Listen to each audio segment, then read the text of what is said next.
Nate's maneuvers and his strategy looked a little different than anybody that you fought. His guard was extremely tight. It seemed extremely tight the entire fight. And he was doing these lunges and immediately taking your reach and that powerful right hand out of the equation because he was getting inside that powerful striking distance. How did that change your strategy as the fight progressed? Well, yeah, look, I knew he was going to pressure and come forward. He just did it in like an unorthodox way, but I just kept on like sticking and moving and just like outboxing him and using like my punch selection to open up his guard. Because if you're here, boom, throw a hook, then he brings it back here, then I bring the two. So I was just using my punch selection to open him up and just letting him walk into punches, really, like just, okay, you're going to keep on coming forward, and he was getting jabbed up the whole entire night. So that's kind of what I expected, and I knew it wasn't going to be some, like, super sharp boxing because I knew it just was going to be a brawl and be a street fight and just to thug it out. And picking him apart, yes, and using my footwork to move around, but I knew that it was just going to be a dog fight and who wanted it more. Let me ask you something, and I need an honest answer. Are you at all disappointed that you couldn't get him out of there? Yes and no.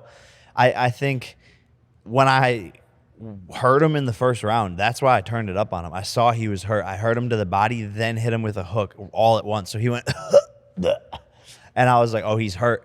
And boom, put big punches on him. And when I see he didn't go down, I was like, okay, like this guy is a fucking zombie. But what I'm happy about is the fact that I went 10 rounds and tested my cardio to the max and felt super good. And that experience and that confidence now, going 10 rounds, throwing 500 punches, that to me is such an amazing experience and is going to help me in the next fights moving forward. And as long as I got the knockdown and keep my 100% knockdown ratio for all my opponents, that's what I'm happy about. And for the bettors on Better that betted on it.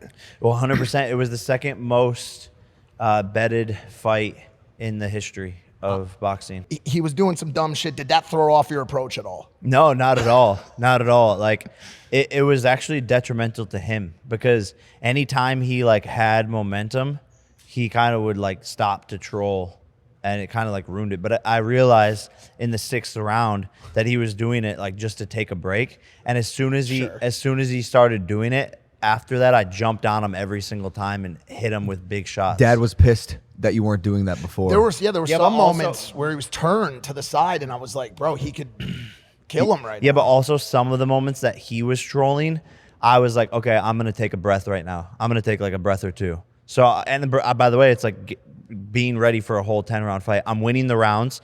You want to take a break right now? Okay, I'm going to take a breath or two too. And also the shit you would have got if you knocked him out when he was looking outside. All the comments would have been like, "Oh, fucking he wasn't." No, You're talking about the internet wouldn't take that. I think he would have gotten memed.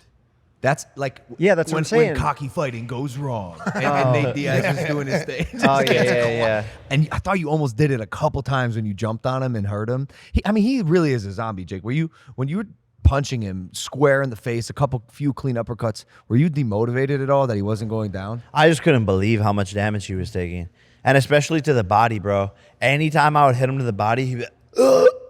And like, bro, didn't care, and he'd be like, "Let go, motherfucker." Would you say right now on the show that Nate Diaz has that dog in him? Yeah, for sure. And I walked the dog like I said I was gonna do. Put him on a leash, bent him over, embarrassed him, knocked him out of the ring.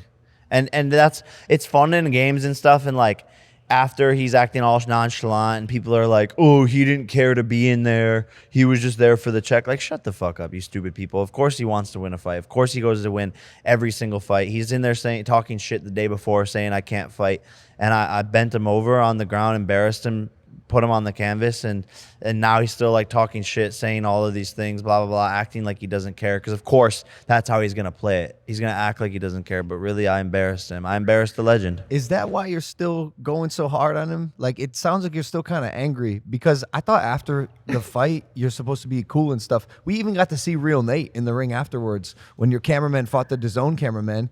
He turned into a grandma and he did one of these. He goes, stop fighting. Stop fighting. They were fighting. You guys be cool. Yeah, no, it's cool. It's cool. There's like respect and everything, but I just hate how the narrative online like changes all of a sudden after the fight. Before it's Jake doesn't have any cardio, Nate's gonna drown him. And then I out cardio him, out punch him, beat his ass, not put him to the ground. And then everyone's like, well, he's not a boxer. He jujitsu. Well, this, jujitsu you're used to that by now. That's nothing new to you. Hey guys, if you like that clip, hit the subscribe button. And if you want to see more zany clips, click the video right here.